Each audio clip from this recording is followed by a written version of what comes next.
Hello, welcome to Meet Master Thrills. Today, we are going to be putting my review of Six Flags Fiesta, Texas. So, first up, Wonder Woman Golden Lasso Coaster. I love this coaster and all the ejector airtime it has, because this coaster absolutely throws you out of your seat. Especially during that twisted airtime hill, because that was amazing, especially in the back row. And the drop was extremely intense. So, this is probably the best RMC coaster I have met so far. Next up, the best ride of the day, Superman Krypton Coaster. I love this coaster and how it had such great pacing. Now the layout, it had so many elements in it. Back here it had vertical loop, it has a helix, COG roll, Cobra roll, corkscrew. So it never does the exact same thing twice.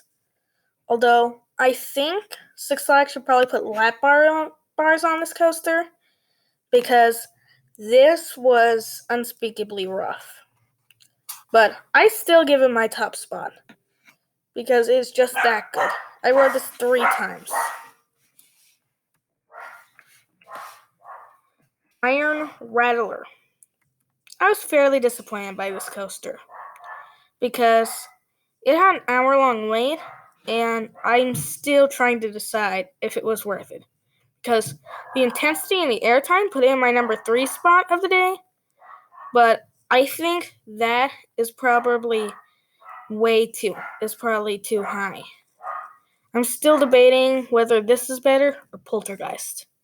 Because this coaster, it is very dry. And by that I mean it doesn't have any elements. It has 2 90-degree stalls, and it has a barrel roll and a tunnel. That's really all. It's only the intensity and airtime. I think that's the only thing keeping this ride afloat. And in the number 7 spot for Best Steel Coaster. Next up, Poltergeist. I like this coaster a lot because it had a lot of inversions, and you could never tell where you were and where you were going. You could never tell what was happening and what was next because it was absolutely impossible. Because it reminds me a lot of the Batman, the ride, at Six Flags Over Texas. Because it was absolutely amazing. The worst ride was Goliath. It was a huge disappointment. Because with the twist and the vertical loop, and there's a helix back here, it honestly looked pretty promising. But the thing is, it was so rough, though it practically didn't matter. The twists were the worst. They absolutely threw you to the side of the car. Next up, the biggest surprise, Roadrunner Express. I love this coaster and how many turns it had, and I wasn't the only one. Listen to what my sister Jillian thinks of it. It was probably my favorite ride of the day. I'm not that intense of a thrill seeker, but this one I was honestly pretty scared to go on because it looked really intense. And it's not exactly intense, but I love it because of all the turns and how fast they are. Well, that about sums up what I liked it too, except for the not being a big thrill seeker part. The best flat ride was definitely Hurricane Force 5, because this ride, the restraints were very uncomfortable, but it had the intensity to make up for that.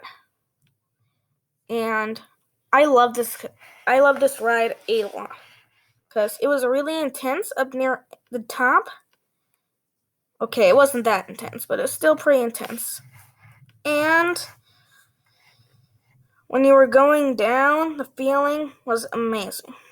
So just to wrap that up, I want to say I got on every coaster at this park except for Pandemonium, which closed for the day. And that Superman, my favorite ride before I went to this park, Superman Tower of Power, definitely got kicked down to the number